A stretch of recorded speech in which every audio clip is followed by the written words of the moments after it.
And the question is, how can we make sure that those few shots count? By focusing on things that work. Is it an event or is it a trend? Will this come back again next year? So before you invest in doing something, you have to ask yourself, is it an event or is it a trend? You have to innovate. Because if you're not the one providing solution for your clients, somebody else will. Welcome to the Revenue Discussion Podcast. This podcast aims to inspire and educate the newest generation of revenue leaders on various subjects related to sales, marketing, revenue operations, and customer success. Every week, we invite an inspirational guest who is willing to share his or her insights, strategies, and tactics that has worked or are still working for him or her. Today, we invited Isabella Pratita to the show. If you don't know who she is the founder and managing director of Higrowth, a data-driven marketing agency helping innovative players to accelerate their growth using data. Her story is super inspirational. She is a real self-made power lady, and besides that, she's also super knowledgeable. And in this discussion, we unpack what it means to build an innovative revenue organization, and we touch on concepts such as the lean startup principle, the sprint methods, business prototyping, and design thinking. Enjoy the episode. Welcome, Isabella, to the podcast. How you doing today? Hey, Dylan. Hey, I'm good. Thank you for asking. How are you? I'm doing awesome today because we have you, Isabella, on the podcast. And Yes. I know you have an incredible story because, you've told your story to me before, and it's particular. I will say it like that, but I want to hear it from you.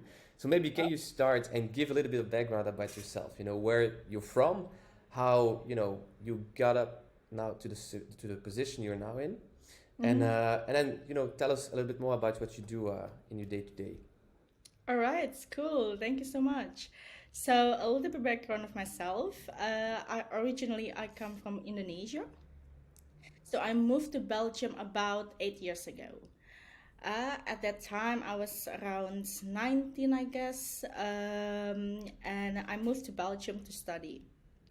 So the first time I came to Belgium, I didn't speak any Dutch words, never heard of it, not at all. I didn't have friends, I didn't have family, I had no one basically, right? So I moved to Belgium to pursue my study. I put myself through the Dutch course, pretty intensive, and then I did my bachelor in Dutch, which now thinking back, I was like, damn, girl. Why did you do this? Yes, I was like, damn, why did you do this? So I put myself through bachelor, master, worked my way up because I didn't come from like rich family. So for Indonesian to move to Europe, it takes a lot of money, right? Hmm. You need a lot of sponsorship. So I had to work like three, four jobs at the same time, Oh, learning Dutch, studying, graduating in order to actually, stay alive in Belgium. yeah, So yeah. I did all that in the first like 5, 6 years, like during my study, of course. So it was a great learning opportunity actually, because before I didn't learn like the value of money, the value of hard work, the value of determination, discipline, but also just learning about people, about the culture Hmm. as it is. So yes. Yeah, no, I think that's so inspirational. To be honest, I've never heard a story just like this one before, and I know, and I cannot imagine how hard it had to be to actually leave everyone you knew, your Mm. family, your friends, to really just take on that adventure, and then enter that world where you just don't know anybody, don't know the language. But you did. I think you did you did it very well because I think the best way to learn a language, is just putting yourself in the situation where you have to speak Exactly. and you have to handle it. And even though Exactly. you can look back to your bachelor like, what the hell did I do? I think it's the best thing you could do, actually. So, Yeah, yeah, yeah, exactly. It was a a crazy adventure though, because even like until now, all my friends, family even ask me like, "Why did you go again?" Like, tell me. I was like, "Yeah, I don't know. I just feel like I want to go on adventure, and I feel like Belgium is the perfect place Yeah, at that's that." actually a good question. Why Belgium, right? I Yes, don't think yes. that's the And first choice. why didn't you go to the Netherlands or Germany or I don't know, Australia? It's closer to Yeah. Indonesia. Like if you want to go far, like to the US, I don't know, like go far, but why Right. did you go to Belgium? Um, Well, I'm very glad you're here, Isabella.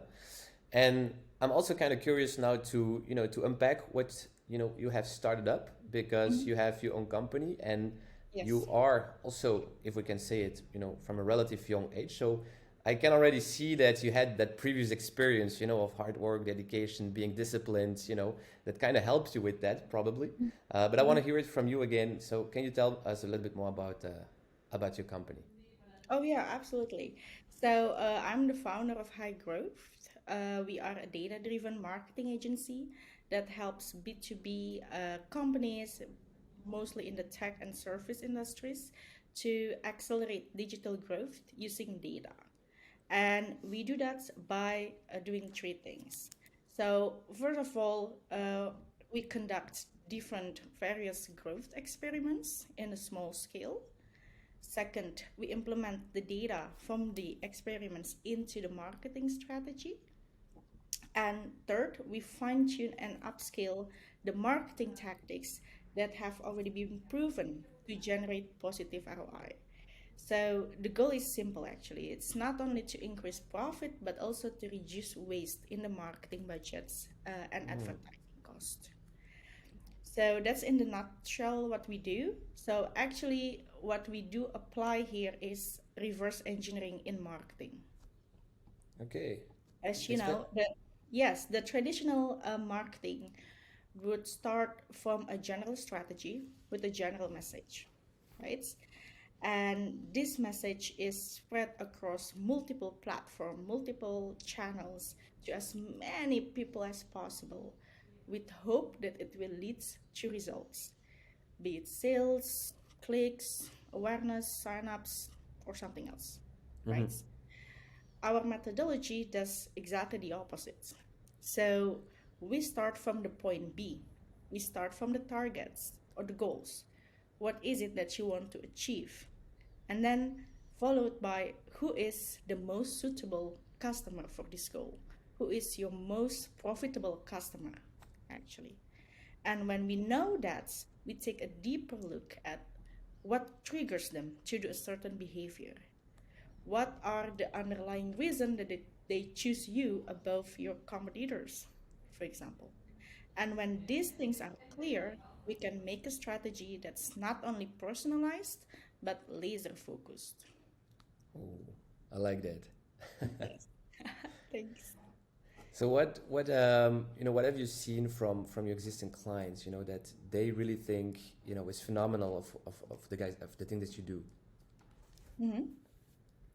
So, sorry, can you repeat that again? Yeah, so in what way do you really blow up their mind in the sense that, they have been doing the stuff, in a certain way, and then yeah, now you guys come with that approach, that methodology, that way to looking to the things through data. So in what way do they really see that there is something that had to change and they now are changing with or without you? Yes. So, first of all, let's take a look at the past 2, 3 years, actually, during like pre, during, and post pandemic. What have we seen here? Everything changed, right? The digital worlds become crowded, busier, loud, and customer behavior changed. Hmm? The market become more competitive, right? Mhm. So suddenly everybody is here is thinking like, okay, how can you be ahead of your competition? Because from what we've learned the past 2, 3 years is that everything can change like that, Mhm. right? So the question that I'm always asking them is that, let's say in a competitive market, you have to be ahead of your competition. That's it. And in order to do that, you have to grow. You have to innovate. Because if you're not the one providing solution for your clients, somebody else will. Very true. So what do you then mean with innovating? Is it then also trying to discover what could trigger your ideal customer, and how do you then take on that approach of reverse engineering exactly what they want? So innovating here, it's innovating also means taking risk, right? So either you will launch a new feature, you will launch a new product, or you want to build, I don't know, the second branch of your company, build a new website. I don't know. There are a lot of big ideas here, or even like invest in podcasts, for example, invest in a new trend. I don't know. Those innovations include risk. And one of the biggest problem from all company, I think we all can speak from entrepreneurs to entrepreneurs as startups, we have limited resources. Meaning that if we want to grow, we want to grow fast and correct in a correct way, we only have a few shots. And the question is, how can we make sure that those few shots count? By focusing on things that work. I like it. Yeah, and I think speed means everything, right? I think because that's also, the advantage that a lot of startups have compared to big corporates is that they can act fast. And if you can act fast in your marketing, in testing new ideas, in being that innovative player, I think that can means a lot to your business. Well, yeah, because you can have the first mover advantage. You can get more market share, more awareness. And also, especially I think in the tech industry, it's really fast that your competitor can just copy your technology. Right? So, No, definitely. So tell us a little bit about, or take us along in a journey of one example of your client, perhaps, of how you actually started to implement such strategy and what steps you took there to actually make it happen. Yes. So in our customer journey, first of all, we always start with a growth workshop where we actually take a deeper look at the company itself. So our methodology is actually based on three principles. And that's the first thing that we have to get it right. So first principle is, of course, the lean startup principle. I see you're smiling, so I guess you're familiar with it. I've read the book, but please go ahead and explain it a little bit for the audience that doesn't know it yet. Of course. So the lean startup is actually about identifying risk and finding ways to reduce those risks in an iterative learning cycle. Why? So you can act faster, right? So there is a cycle called build, measure, and learn. So you have an idea, you build a product, which is the build stage, and then you measure its effectiveness based on data. You learn what works and what doesn't work. Then you come up with a better idea, which is aligns with the previous one. Okay, So that's clear. what we always do in the first step. So take a look at How long does that take then? previous campaigns, for example. Okay. Yeah, looking at the data, what kind of data do they already have? Is there some kind of patterns of maybe blind spot that we don't see? And then the second principle is, of course, the sprint method. So since we are focusing on agile testing, on agile experimenting, the big idea behind this is actually to start with a challenge, build and test it, test the prototype, test the solution in a matter of days so that it become concrete results, right? So Okay. in other words, the sprint methods is actually a technique to accelerate the learning cycle of the lean startup. Make it fast. Yeah, you say in a matter of days. Yes, Yes, because if you Okay. have like a solution, we do the campaigns, and then let's say in a matter of like, it depends. Sometimes, let's say puts like 12 days, let's say put like even like 12 weeks, we already have done maybe, I don't know, 10, 15 campaigns, like really fast, experimenting. Doesn't have to be perfect, it just has to be believable. It just has to be Mm-hmm. good enough to test. I think that's a good one, especially also in my case. I always like perfect, but we should get away It's from human. being I perfect. think it's just a human being. Like we like things to be perfect. We like things to, to be perfect as what it is. Even though perfectionism, I don't think it exists. Even like we human, we're not perfect either. No, no. Nothing is perfect. So I think it's kind of like a state of mind that we have to, set aside and like focus on what things like what matters the most. Exactly. No, and I think it's interesting because you say in a matter of days, and then you don't think of a particular type of business. It can be big corporates, it can be startups, or do you see there small differences in terms of how fast they can act? Well, yeah, of course. I think the startups, the scale ups, they are hungry to do more. There is this hunger, there is this That ambitions. drive, that ambition, yeah. Yes, drive indeed. And mostly the team is also smaller, so it's faster. Hmm. Because again, in this experiment, in this concept, I can say this concept is not for everyone, because the most important thing is to have this growth mindset, the trial and error. So you don't see things as a failure, because when you're learning, you're bound to fail. Hmm. Just right. But you don't see things as failure, but you see things as learning opportunity, and that's very important. And in the corporates, of course, there are a lot of innovative corporates. It's just the scale is much bigger, and that's why like we are more specializing in the scale ups companies actually, because they are more ready to take on this Hmm. innovative approach. Okay, okay, okay. So were there three things part of the methodology? There was the lean startup principle, the sprint methods, and then a third thing, And the right? last one is actually our framework, which is the five core strengths. So think of it like sports, right? Like cycling or soccer. I don't know. Experts believe that a strong core, such as your back, your abs, your hips, is essential. So if you play sports with a weak core, your performance will suffer. And that's exactly the same in marketing. No matter what kind of marketing you do, SEA, social media, content, email, you can tell it all.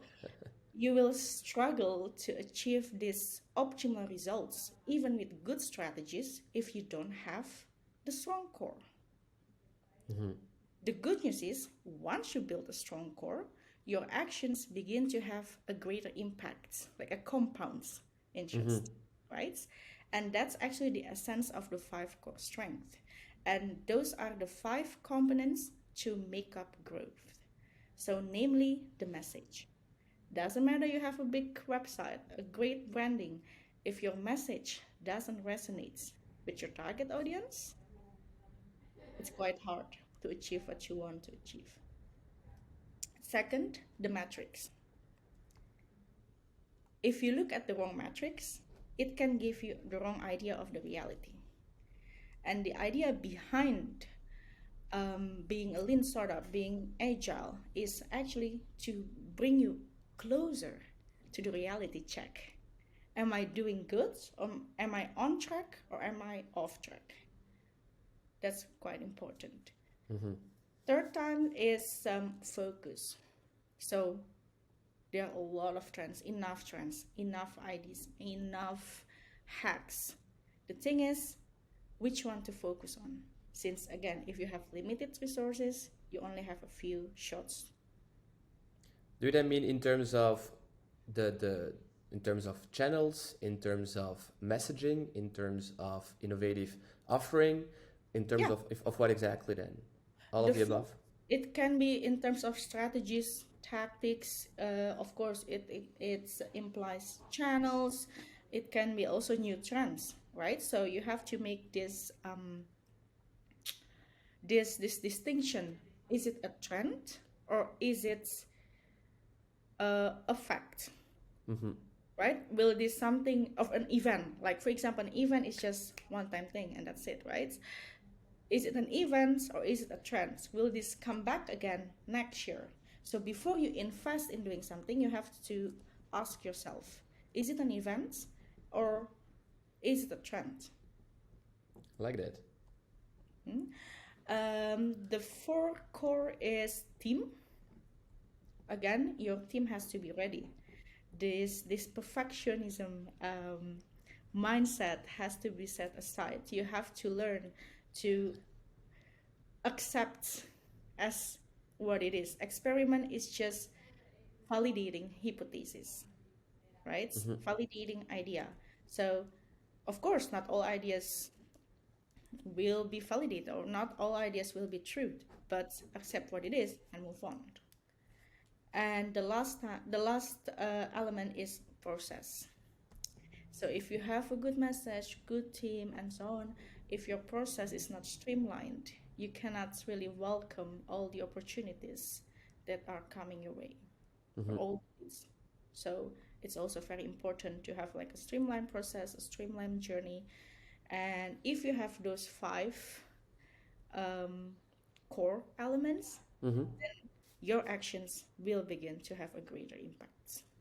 All right. And do you work on the five core elements, five core strength before you start with the campaigns? Or Yes. do you say you do that, in parallel?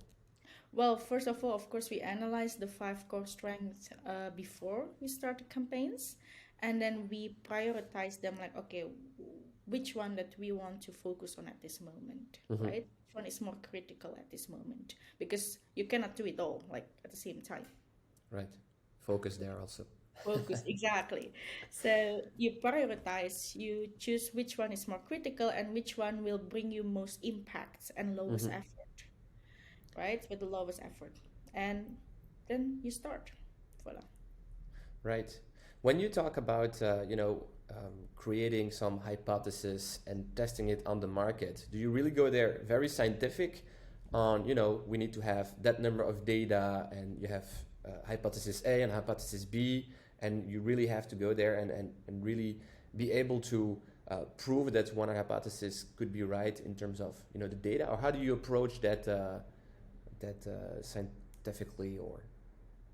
Well, yeah, of course, like our method is based on the scientific method, right? So you first have this kind of hypothesis, you back it up with research, and then you validate them, right? So yeah, we do decide the KPI, the benchmark, together with the clients. Like what is this success for them? Mm-hmm. Of course, the reality sometimes is different, but it's good to have a direction. Right. Yeah, and that's what we do, like help companies, help our clients to find like this direction. So it's not like you're shooting in the dark. Mm-hmm. No, And no, like, definitely. yeah. All right. So how is this actually different than maybe from growth marketing? If, I don't know if you think that this is different from growth marketing. That's also another question. Well, yeah, growth marketing, it is a data-driven approach, and it's a process of quickly and innovatively experimenting, right? So being experiment-driven is actually a part of growth marketing. Mm-hmm. So because in growth marketing, you experiment, you test out different channels and find the most efficient ways to grow a business. So it is a part of doing that, sure, right? And in this story, like our focus is actually on the learning cycle. Again, the build, measure, and learn. So the idea behind this is to actually fast forward to the future.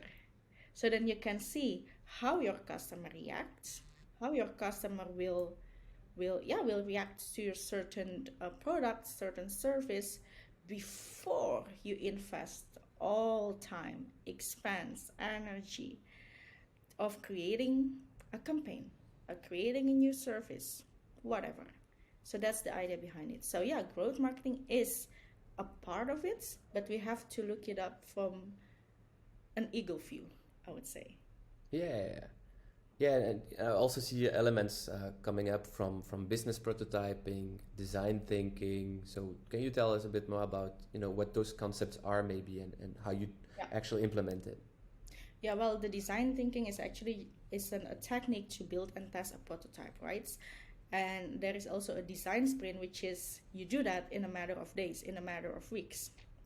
So again, this is one of the techniques behind this big umbrella of being a data-driven approach. Okay. Yes, and this is and all of it, like, it goes hand in hand, and it comes to the idea of about efficiency, an efficient way, a new way, a faster way, a cheaper way to validate something, to do things before Mm-hmm. you bring out the big guns, I would say. I like it.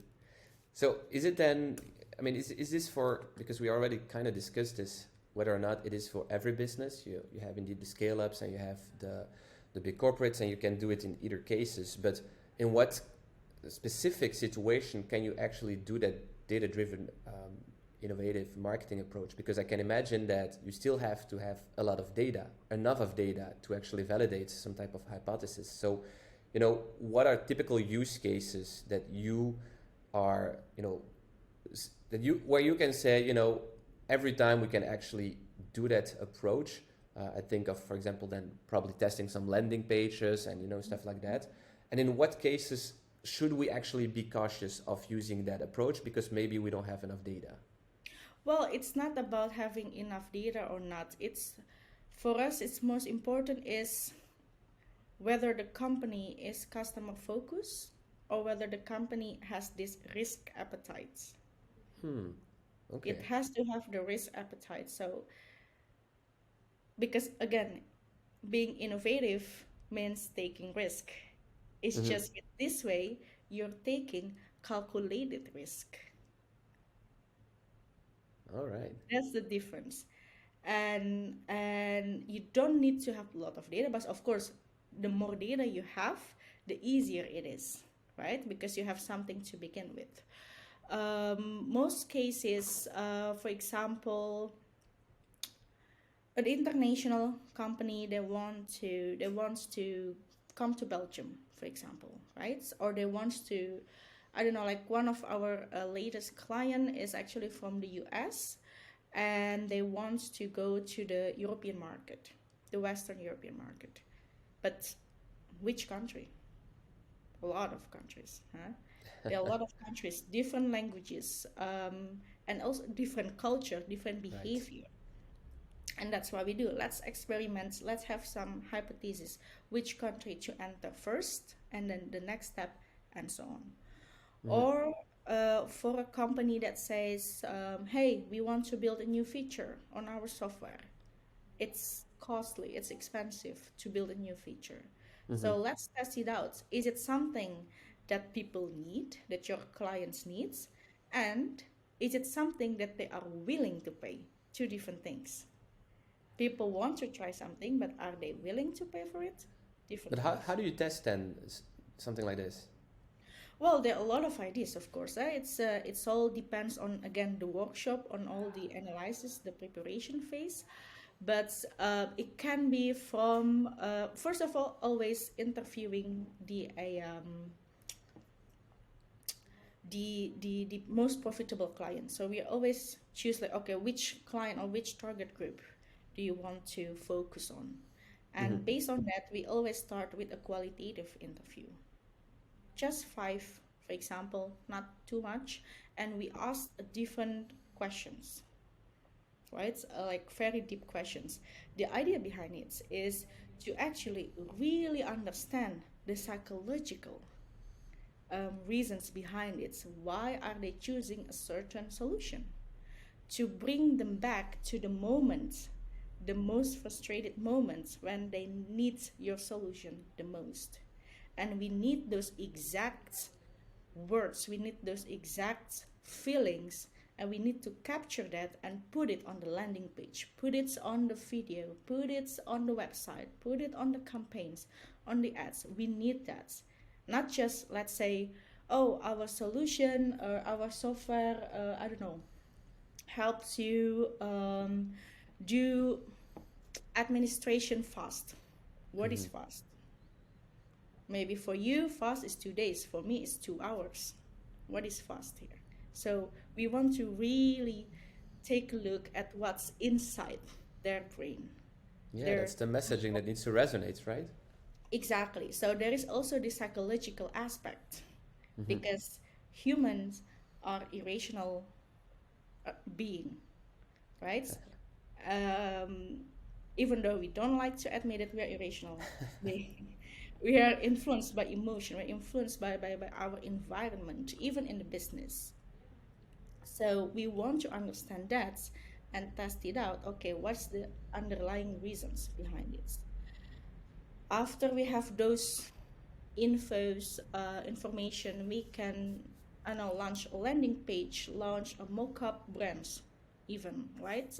Let's see what kind of design, what kind of how do you say, target groups. Maybe there are two different target groups, two different countries. Maybe brand A will succeed in Belgium, but brand A will not succeed in, let's say, I don't know, I'm saying something, Italy. Two different cultures. Yeah. All right. Yeah. How do you then, I mean, that's maybe a two-part question, but it's actually more when and how do you know that, a certain result is strong enough to take that type of decision? Do you say, all right, guys, we will wait 2 weeks and see what different market in Western Europe is more attracted to the offering that we are here presenting?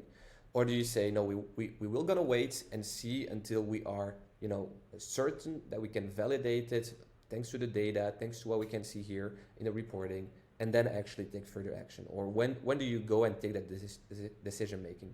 Yes. So again, this is something that we decide together with the client, like what is exactly for them the benchmark, right? So for example, one of our latest client, they want to have beta users, feedbacks, qualitative feedback. For them, having 10 beta feedback is enough to get the software alive, for example. Then we just strive for that. We don't have to take 20 or 100 because for them 10 is enough. And which is true, because if you look at the quality, if you have 10 qualitative feedback, it's enough than having like 100 exactly the same, again with the fake words. And we don't want that. So it's something that we decide together. But again, this is all experiments in a small scale. So we're not talking about 100,000s or like big numbers. We're talking about smaller numbers. Yeah, definitely. But how do you go then with the budget allocation? Because I can imagine, the standard way of doing it is, in a certain moment of the year, we will define the budget for the coming year, and then we are in the coming year, and there we will do all those different experiments. But what then, if you really find that sweet spot where all right, guys, here we can, 10x our budget because that is something where the market is reacting. I mean, that's just awesome. So how should you actually go and try to play with the budget? Should you always have a spare for activities like that, or how do you? What would you be recommending? So normally what would we be recommending is to have, of course, like some kind of budgets that you can experiment. It's like investing. You invest with money that you don't need, correct? Right? You don't need right away. So, and the same with investing. What do? You divide the risk. You don't put all your eggs in one basket. True, right? So it's the same with this. Like you don't put all the money in one big campaign. So let's divide that money because you do have a budget, right? Let's divide this small portion of money, I'm saying something 30%, in smaller campaigns first to validate whether this campaign will yield you the results that you want. Mm-hmm. Yeah. So what you're saying is that you're because now I'm stepping away from, this is a marketing conversation. This is actually more a research and development conversation where you have to, think in terms of this is an investment, and we'll see where the most yield can be attained.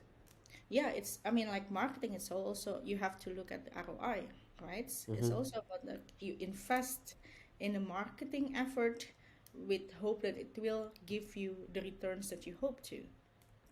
And this way, we're just doing it smarter, more efficient, and faster. All right.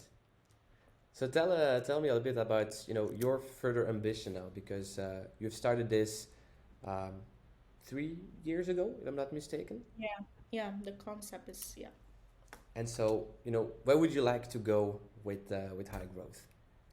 Well, still, we are still a startup. We're still a young company, so we still also have a lot to learn. Probably. Yes, which is why we're also doing this experiment ourselves. Like we do it also for ourselves, right? Hmm. Since we are still in the learning phase. And the big ambition is, of course, we want to expand. So I personally would like to still keep the team small because I do believe working with the A team is much better than working with lots of people. Hmm. So that's that we are strive for, to really find these A team members, the key players, which is, as you know, can be challenging. Hmm. Um, the next step is actually we also want to. I mean, this is my personal ambition, of course. Apart from this high growth being experimental driven, we want to bring our service in a software or SaaS product. So that's more Okay. my own separate ambition, because I developed an app of a software somewhere around 3 4 years ago. It's like a joint venture together with some other founders from the Nordics, and I fell in love with it. Awesome. With the I love development, I that. think that's also the start of thinking this as experimenting, thinking the whole concept of Hmm. high growth, and being in the tech, having the background as a business engineer, specialized in data marketing, it aligns with it. Hmm. So that's our personal ambition, my personal ambition, and of course, we want to go to another market. Now our clients are mostly companies like, again, scale ups Hmm. in the tech of service. They are already international or wants to go international. So Hmm. can be Belgian companies that want to go, I don't know, to the US or to the UK or you name it, Hmm. or a foreign company that wants to go to Belgium, for example. Right. So that's like most of our sweet spots. Hmm. And the next step is to expand the team to actually find these key This players. A team, yeah. Yes, this A team, and builds our software IDs. Awesome. Well, thank you so much, Isabella, for Thank being you. on the show. If people want to find out more about you, about high growth, about your ambition, maybe partnering up with a future SaaS solution, where can they reach you? Well, yeah, they can reach me on my LinkedIn. Just search Isabella with an A, not with an E, double L. Pratita. I know, like some people in Belgium say They, Isabella. I was like, no, no, Isabella. Like yeah, yeah, Isabella. it's Isabella. I made the mistake once, and I still remember that you corrected me. Well, this is so great, Isabella. I have one last question for you, though. Sure. A question I ask everybody on the show. And so, if Isabella would be a brand, what would it stand for? Ooh, nice question. What would it stand for? I would say integrity, doing what you say you will do, right? I like that. Integrity, commitments, so committed to growth. And growth is not a linear process, it's always ups and downs. Yeah. As in life, what would the brand be? Integrity, commitment, and of course, Yeah. innovation. Yeah, Yes, definitely, being committed definitely. to innovation and having the integrity to do it. Ha! Oh wow, in one sentence. I love it. Isabella, we really need to hear more from you because you are super inspirational, super Thank, knowledgeable, thank, and I wish you only the best of luck with any aspiration you have. thank you, Dylan. It's been a blast talking to you as always.